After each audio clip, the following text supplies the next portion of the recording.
ನಮಸ್ತೆ and welcome back to my channel ಸ್ವರ ಮಾಧ್ಯಮ. ನಾನು ನಿಮ್ಮ ಪ್ರೀತಿಯ ಸುರಭಿ ವೆಂಕಟೇಶ್. ಇವತ್ತು ಟೊಮ್ಯಾಟೊ ಸೂಪ್ ಮಾಡ್ತಾ ಇದ್ದೆ. ಸಿಂಪಲ್ ಆಗಿ ನಿಮ್ಗಳಿಗೂ ರೆಸಿಪಿನ ತೋರಿಸೋಣ ಅಂತ ಅನ್ಕೊಂಡು. ಸಕ್ಕತ್ತು ಟೇಸ್ಟಿ ಆಗಿರುತ್ತೆ. ಆಮೇಲೆ ಬರೀ ತರಕಾರಿ ಆಗಿರೋದ ಸೂಪ್ ಯಾವ ಟೈಮಲ್ಲಾದ್ರೂ ಕುಡಿಬೋದು. ಮಧ್ಯಾಹ್ನ ಆಗಿರ್ಬೋದು, ಸಂಜೆ ಆಗಿರ್ಬೋದು, ಬೆಳಗ್ಗೆ, ರಾತ್ರಿ, ನಿಮಗೆ ಯಾವ ಟೈಮಲ್ಲಿ ಇಷ್ಟ ಆಗುತ್ತೋ ಆ ಟೈಮಲ್ಲಿ ಮಾಡ್ಕೊಂಡು ಕುಡಿಬೋದು. ಸೊ ಇದಕ್ಕೆ ಏನೇನು ಬೇಕು ಅನ್ನೋದನ್ನ ಸಿಂಪಲ್ ಆಗಿ ನಿಮಗೆ ಹೇಳಿರ್ತೀನಿ. ಫಸ್ಟು ನಾನು ತೊಗೊಂಡಿರೋದು ಇದು ಫಾರಮ್ ಟೊಮ್ಯಾಟೊ, ಅದೇ ಉದ್ದುದ್ದಕ್ಕೆ ಬರ್ತಲ್ಲ ಅದು. ಯಾಕೆಂದರೆ ಇದು ತುಂಬ ರಸ ಬಿಡಲ್ಲ, ಹಾಗೆ ಹುಳಿ ತುಂಬ ಇರಲ್ಲ. ಸೊ ಹಾಗಾಗಿ ಇದನ್ನು ತೊಗೊಂಡಿನಿ. ಒಂದು 4ರಿಂದ 5 ಸ್ವಲ್ಪ ಜಾಸ್ತಿ ಕ್ವಾಂಟಿಟಿನಲ್ಲಿ ಮಾಡ್ತಾ ಇದೆ. ಇದ್ರ ಜೊತೆ ಒಂದು ಸ್ವಲ್ಪ ಶುಂಠಿ, ಬೆಳ್ಳುಳ್ಳಿ, ಒಂದು ಈರುಳ್ಳಿ ತೊಗೊಂಡಿನಿ, ಒಂದು ಕ್ಯಾರೆಟು, ಹಾಗೆ ಕೊತ್ತಂಬರಿ ಸೊಪ್ಪಿನ ಕಡ್ಡಿ ಇರುತ್ತಲ್ಲ, ಕಡ್ಡಿ ಮಾತ್ರ ತೊಗೊಂಡಿನಿ. ಈ ಕಡ್ಡಿನೂ ತುಂಬ ಒಳ್ಳೆಯದು. ಸೊ ಹಾಗಾಗಿ ಇದನ್ನು ತೊಗೊಂಡಿನಿ, ಟೇಸ್ಟಿಯಾಗೂ ಇರುತ್ತೆ ಅಂತ. ಇನ್ನು ಮಿಕ್ಕಿದ್ದು ಮಾಮೂಲಿ ಒಂದು ಸ್ವಲ್ಪ ಜೀರಿಗೆ, ಚಕ್ಕೆ, ಲವಂಗ ಅದೆಲ್ಲ ಫ್ರೈ ಮಾಡೋಕ್ಕೆ ಹಾಕೋತೀನ, ಅವಾಗ ನಿಮಗೆ ಹೇಳ್ತಾ ಹೋಗ್ತೇನೆ. ಸೊ ಒಂದು ಪ್ಯಾನ್ ತೊಗೊಂಡಿನಿ. ಪ್ಯಾನ್ಗೆ ಫಸ್ಟ್ ಹಾಕೋತಿರೋದು ಒಂದು ಸ್ವಲ್ಪ ಬೆಣ್ಣೆ,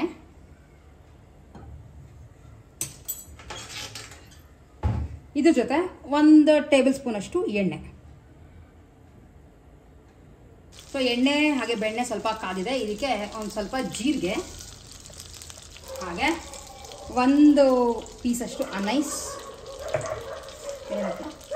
2 ಏಲಕ್ಕಿ, ಹಾಗೆ ಒಂದು 7-8 ಕಾಲಷ್ಟು ಕಾಳು ಮೆಣಸು, ಒಂದು 3-4 ಲವಂಗ, ಒಂದು ಪಲಾವ್ ಎಲೆ, ಹಾಗೆ ಒಂದು 2 ಪೀಸಷ್ಟು ಚಕ್ಕೆ. ಇಷ್ಟನ್ನು ಸ್ವಲ್ಪ ಲೈಟಾಗಿ ಫ್ರೈ ಮಾಡ್ತಾಯಿದ್ದೆ. ಇದೇನು ತುಂಬ ಫ್ರೈ ಆಗಬೇಕು ಅಂತೇನೂ ಇಲ್ಲ. ಇದಕ್ಕೆ ಫಸ್ಟು ಶುಂಠಿ ಹಾಗೆ ಬೆಳ್ಳುಳ್ಳಿ,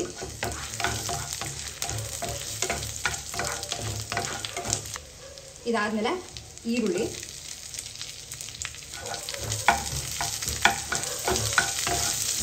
ಒಂದು ಕ್ಯಾರೆಟ್. ನೀವು ಕ್ಯಾರೆಟು ಇವನ್ ಬೀಟ್ರೂಟ್ ಕೂಡ ಹಾಕೋಬೋದು, ಬಟ್ ನಾನು ಬರೀ ಕ್ಯಾರೆಟ್ ಮಾತ್ರ ಹಾಕಿದ್ದೀನಿ. ಸೊ ಇವಿಷ್ಟು ಆದಮೇಲೆ ಈಗ ಇದಕ್ಕೆ ಕಟ್ ಮಾಡ್ಕೊಂಡಿರೋಂಥ ಟೊಮ್ಯಾಟೊ ಅಷ್ಟು ಹಾಕೋತಾ ಇದ್ದೀನಿ. ಇದನ್ನು ಒಂದು 2 ನಿಮಿಷ ಈರುಳ್ಳಿ ಟೊಮ್ಯಾಟೊ ಎಲ್ಲ ಹಸಿ ವಾಸನೆ ಹೋಗೋವರೆಗೂ ಇದನ್ನು ಫ್ರೈ ಮಾಡ್ತಾ ಇದ್ದೀನಿ ಅಷ್ಟೇ. ಅದಾದ ಒಂದು ಸ್ವಲ್ಪ ಅರಿಶಿನ, ಒಂದು ಚಿಟಿಕೆ ಅರಿಶಿನ ಸಾಕು. ಚೆನ್ನಾಗಿ ಟೊಮ್ಯಾಟೊ ಸ್ಮ್ಯಾಶ್ ಆದಂಗೆ ಆಗಿದೆ, ಆಮೇಲೆ ಬೆಂದಂಗೆ ಆಗಿದೆ, ನಿಮಗೆ ಗೊತ್ತಾಗ್ತಿರ್ಬೋದು. ಈ ಸ್ಟೇಜ್ನಲ್ಲಿ ಗ್ಯಾಸ್ನ ಆಫ್ ಮಾಡಿ ಕಂಪ್ಲೀಟಾಗಿ ಇದು ಆರಬೇಕು. ಅದಿನ್ನೂ ಆರಬೇಕು. ಆ್ಯಕ್ಚುಲಿ ಅಷ್ಟರೊಳಗೆ ಇದೇ ಸೆಪ್ರೇಟ್ ಅದೇ ಸೆಪ್ರೇಟ್ ಕಪ್ ಕೇಕ್ಸ್ ಮಾಡಿದೆ, ತುಂಬ ಚೆನ್ನಾಗಿ ಬಂದಿದೆ. ಲೈಕ್ ಕಪ್ ಕೇಕ್ ಲೈನರ್ಸ್ ಇರಲಿಲ್ಲ, ಖಾಲಿಯಾಗಿ ಹೋಗುತ್ತೆ. ಸೊ ಏನು ಮಾಡಿದೆ ಅಂತಂದರೆ ಈ ಥರದ್ದು ಯೂಸ್ ಆ್ಯಂಡ್ ಥ್ರೋ ಗ್ಲಾಸಸ್ಗಳು ನಿಮ್ಗೆ ಗೊತ್ತಿರಲ್ಲ, ಕಾಫಿ ಟೀಗೆಲ್ಲ ಸಿಗುತ್ತಲ್ಲ, ಅದು ಮನೆಯಲ್ಲಿತ್ತು. ಸೊ ಅದರೊಳಗೆ ಟ್ರೈ ಮಾಡೋಣ ಅಂತ ಅಂದ್ಕೊಂಡು ಮಾಡಿದ್ದೀನಿ. ತುಂಬ ಚೆನ್ನಾಗಿ ಬಂದಿದೆ. ಸೊ ಇದನ್ನು ಮೇಲೆ ಗಾರ್ನಿಷ್ ಮಾಡೋಕ್ಕೆ ಬಾದಾಮಿನ ಯೂಸ್ ಮಾಡಿದ್ದೀನಿ. ಆ್ಯಕ್ಚುಲಿ ತಿಂದು ಟೇಸ್ಟ್ ಮಾಡಬೇಕಲ್ವ ಹೇಗೆ ಬರುತ್ತೆ ಅಂತ. ಸೊ ನೋಡಿ, ಫುಲ್ಲು ಸ್ಪಾಂಜಿಯಾಗಿ ಬಂದಿದೆ, ಸಕ್ಕತ್ತಾಗಿದೆ. ಇದು ರೆಸಿಪಿ ಆ್ಯಕ್ಚುಲಿ ಬೈ ಚಾನ್ಸ್ ನಿಮಗೆ ಬೇಕು ಅಂತ ಇದ್ದರೆ ಡೆಫಿನೆಟ್ಲಿ ನನಗೆ ಕಾಮೆಂಟ್ ಮಾಡಿ ತಿಳಿಸಿ. ನೆಕ್ಸ್ಟ್ ಟೈಮ್ ಮಾಡಿದಾಗ ನಿಮಗೆ ತೋರಿಸ್ತೀನಿ, ಅಥವಾ ಅದಕ್ಕೋಸ್ಕರ ವೀಡಿಯೋಗೆ ಅಂತಲೇ ಮಾಡಿ ತೋರಿಸ್ತೀನಿ. ಮನೆಯಲ್ಲಿ ಆರಾಮಾಗಿ ಮಾಡ್ಕೋಬೋದು. ನಿಮಗೆ ಲೈನರ್ಸೇ ಬೇಕು ಅಂತ ಏನೂ ಇಲ್ಲ. ಆಮೇಲೆ ತುಂಬ ಸಿಂಪಲ್. ನಿಮಗೆ ನಾನು ಆ್ಯಕ್ಚುಲಿ ಮಾಡಿರೋದು ಅವನ್ನಲ್ಲೇ, ಅದು ಬಿಟ್ಟು ನಿಮಗೆ ಬೀಟರ್ ಬೇಕು ಇವೆಲ್ಲ ಏನೂ ಪ್ರಾಬ್ಲಮ್ ಇಲ್ಲ. ಕಾಮೆಂಟ್ ಮಾಡಿ, ನೆಕ್ಸ್ಟ್ ಡೆಫಿನೆಟ್ಲಿ ನಿಮಗೆ ಮಾಡಿ ತೋರಿಸ್ತೀನಿ. ಯಾವ ಬೇಕರಿ ಸಿಗೋಸ್ಕರ ಅಷ್ಟು ಚೆನ್ನಾಗಿರುತ್ತೆ. ಆ್ಯಂಡ್ ಆ್ಯಡೆಡ್ ಫ್ಲೇವರ್ಗೆ ಅಂತ ನಾನು ಬಾದಾಮಿ ಹಾಕಿದ್ದೀನಿ. Bakery Chacko chips, cocoa powder ಅವೆಲ್ಲ ಕೂಡ ಹಾಕ್ಬೋದು. ಆಲ್ಮೋಸ್ಟ್ ಆರಿದೆ. ಈಗ ಇದನ್ನು ಒಂದು ಮಿಕ್ಸರ್ ಜಾರ್ಗೆ ಹಾಕ್ಕೊಂಡು ಸ್ವಲ್ಪ ನೀರು ಹಾಕ್ಕೊಂಡು ಇದನ್ನು ನುಣ್ಣಗೆ ಪೇಸ್ಟ್ ಮಾಡ್ಕೊತಾ ಇದ್ದೀನಿ. ಕಟ್ ಮಾಡ್ಕೊಂಡು ಇಟ್ಟಿದ್ದಲ್ಲ, ಅಂದರೆ ಕೊತ್ತಂಬರಿ ಸೊಪ್ಪಿನ ಕಡ್ಡಿ, ಅದನ್ನು ಈ ಟೈಮಲ್ಲಿ ಹಾಕೋತಾ ಇದ್ದೀನಿ. ಸ್ವಲ್ಪ ನೀರು ಹಾಕ್ಕೊಂಡು ಇದನ್ನು ಪೇಸ್ಟ್ ಮಾಡ್ಕೊತಾ ಇದ್ದೀನಿ. ಸೊ ಸೇಮ್ ಬಾಣಲೆಗೆ ಒಂದು 2 ಸ್ಪೂನಷ್ಟು ಎಣ್ಣೆ ಹಾಕೋತಾ ಇದ್ದೀನಿ. ಪೇಸ್ಟ್ ಆಗಿದೆ, ಕಂಪ್ಲೀಟಾಗಿ ನುರ್ತಿದೆ, ಚಟ್ನಿ ಥರ ಆಗಿದೆ. ಈಗ ಇದನ್ನು ಸ್ಟೇನ್ ಮಾಡ್ಕೋತಾ ಇದ್ದೀನಿ. ಡೈರೆಕ್ಟಾಗಿ ಬಾಣಲೆಗೆ ಹಾಕೋತಾ ಇದ್ದೀನಿ.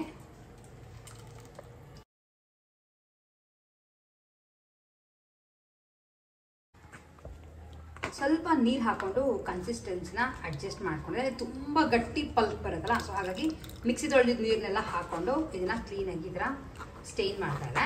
ಆ್ಯಂಡ್ ಅದ್ರೊಳಗೆ ಚೆನ್ನಾಗಿ ಹಿಂಡಿದ್ರೆ ನಿಮಗೆ ಅಷ್ಟು ಸಾರಾಂಶನೂ ಬಂದು ಈ ಥರ ಗಟ್ಟಿ ಚಟ್ನಿ ಥರದ್ದು ಒಂದು ಸ್ವಲ್ಪ ಉಳ್ಕೊಳ್ಳುತ್ತೆ ಅಷ್ಟೇ.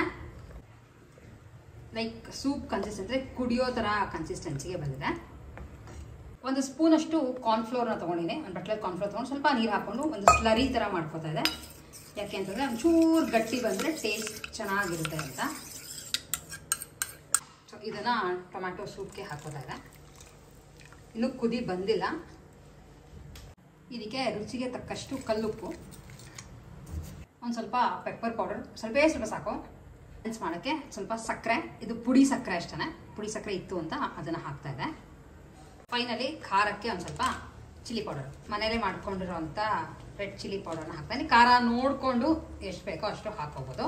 ಸೊ ಇದಾದಮೇಲೆ ಒಂದು ಕುದಿ ಬರಬೇಕು, ಅಲ್ಲಿವರೆಗೂ ಮೀಡಿಯಮ್ ಫ್ಲೇಮಲ್ಲಿ ಇಟ್ಟಿರ್ತೀನಿ.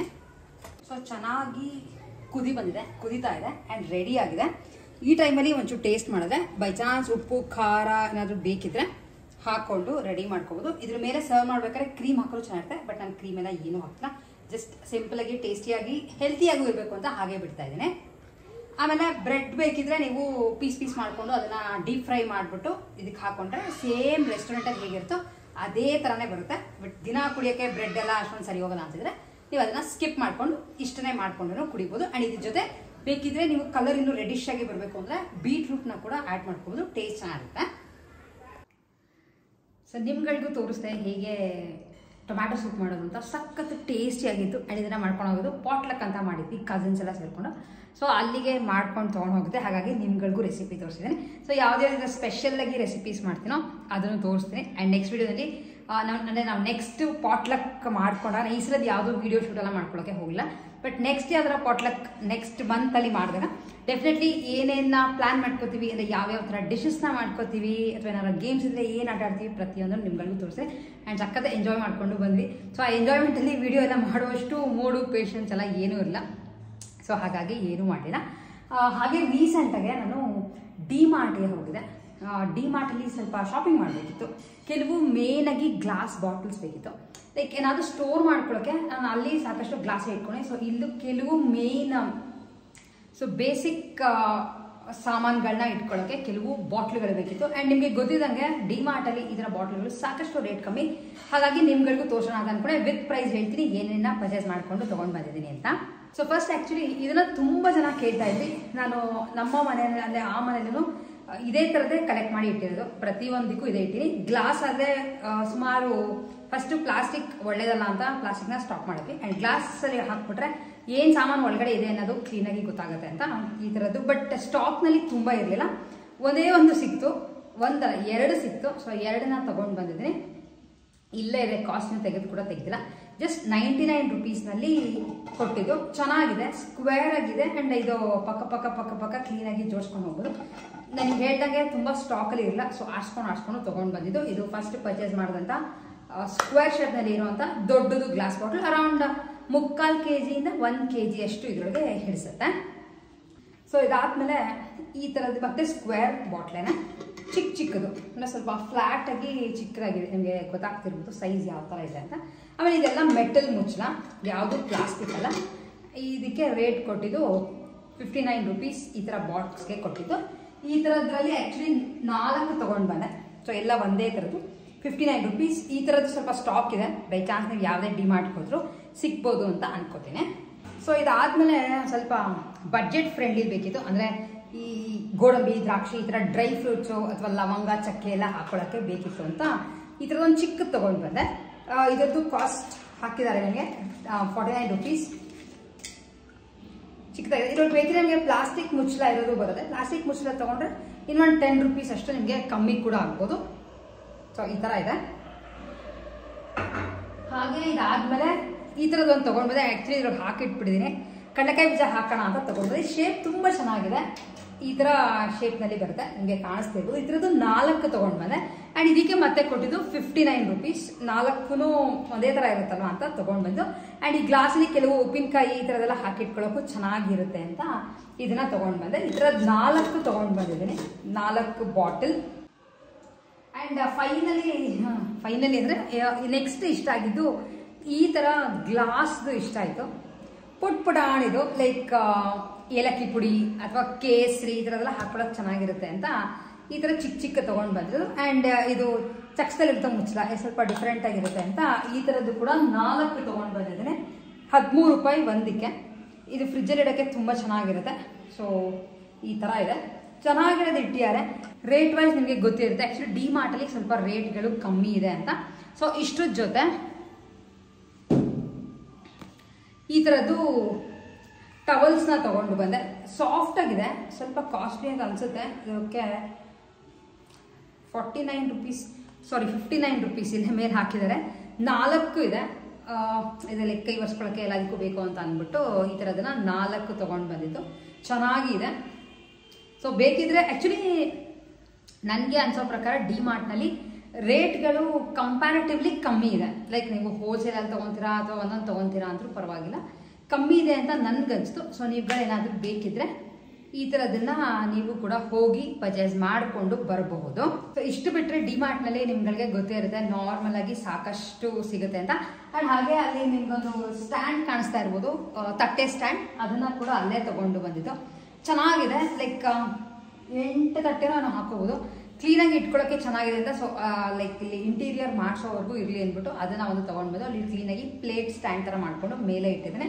ಸೊ ಆ್ಯಂಡ್ ಬಿಕ್ಕಿದೆಲ್ಲ ನಾರ್ಮಲ್ ಅಲ್ವಾ, ಲೈಕ್ ಏನಾದ್ರು ಗ್ರಾಸರೀಸ್ ಅವೆಲ್ಲ ಏನಾದ್ರು ಬೇಕಿದ್ರೆ ತೊಗೊಂಡು ಬಂದೆ ಅಷ್ಟೇ. ಸೊ ಇಷ್ಟು ಆ್ಯಕ್ಚುಲಿ ನಿಮಗೆ ಶೇರ್ ಮಾಡೋಣ ಅಂತ ಅಂದ್ಕೊಂಡೆ. ತುಂಬ ಜನ ಕೇಳ್ತಾ ಇದ್ರಿ ನೀವು ಎಲ್ಲಿ ಪರ್ಚೇಸ್ ಮಾಡ್ತೀರಾ 10 ಬಾಕ್ಸ್ಗಳು ಅಂತ. ಬಟ್ ನಾನು ನಮ್ಮಲ್ಲಿ ಇಟ್ಕೊಂಡಿರೋಂಥ ರೌಂಡ್ ಬಾಟ್ಲುಗಳು ನಾನು ಒಟ್ಟಿಗೆ ಹೋಲ್ಸೇಲಲ್ಲಿ ತರಿಸ್ಕೊಂಡಿದ್ದು, ಸೈಜ್ ವೈಸ್ ತರಿಸ್ಕೊಂಡಿದ್ದೆ. ಇಲ್ಲ ನೀವು ಪರವಾಗಿಲ್ಲ ಇದ್ರಲ್ಲಿ ಒಟ್ಟಿಗೆ ತೊಗೊತೀನಿ ಅಂದರೆ ತುಂಬ ಅಫೋರ್ಡಬಲ್ ರೇಟ್ಸ್ನಲ್ಲಿ ಸಿಗುತ್ತೆ, ಕ್ಲೀನಾಗೂ ಇರುತ್ತೆ. ಪ್ಲಾಸ್ಟಿಕ್ ಬದಲು ಇದು ಬೆಸ್ಟ್ ಅಂತ ನನಗೆ ಅನಿಸುತ್ತೆ. ಸೊ ಇಷ್ಟು ಇವತ್ತಿನ ನಮ್ಮ ವಿಡಿಯೋ ಆಗಿತ್ತು. ಹೋಪ್ ನಿಮ್ಗಳಿಗೆ ಇವತ್ತಿನ ವಿಡಿಯೋ ಇಷ್ಟ ಆಗಿದೆ ಅಂತ ಅನ್ಕೋತೀನಿ. ಹಾಗೆ ನೆಕ್ಸ್ಟ್ ವೀಕ್ನಲ್ಲಿ ಸಾಕಷ್ಟು ನಿಮಗೆ ಟ್ರಾವೆಲಿಂಗ್ ಬ್ಲಾಗ್ಸ್ ಬರುತ್ತೆ. ಸೊ ಟ್ರಾವೆಲ್ ಮಾಡ್ತಾ ಇದ್ವಿ, ಎಲ್ಲಿಗೆ ಟ್ರಾವೆಲ್ ಮಾಡ್ತಿರ್ಬೋದು ಅಂತ ಒಂದ್ಸಲ ನೀವುಗಳು ಗೆಸ್ ಮಾಡಿ ಎಲ್ಲಿಗೆ ನಾವು ಹೋಗ್ತಿರ್ಬೋದು ಅಂತ. ಆ್ಯಂಡ್ ಆ ಊರ ಬಗ್ಗೆ ನಿಮಗೆ ಎಲ್ಲ ತೋರಿಸ್ತೀನಿ ಡೀಟೇಲಾಗಿ. ಎಷ್ಟು ಕಾಸ್ಟ್ ಆಗುತ್ತೆ, ಎಲ್ಲಿ ಟ್ರಾವೆಲ್ ಮಾಡ್ತೀವಿ, ಎಲ್ಲಿ ಉಳ್ಕೋತೀವಿ, ಏನೇನು ನೋಡ್ತೀವಿ, ಏನೇನು ಪರ್ಚೇಸ್ ಮಾಡ್ತೀವಿ, ಪ್ರತಿಯೊಂದು ತೋರಿಸ್ತೀನಿ.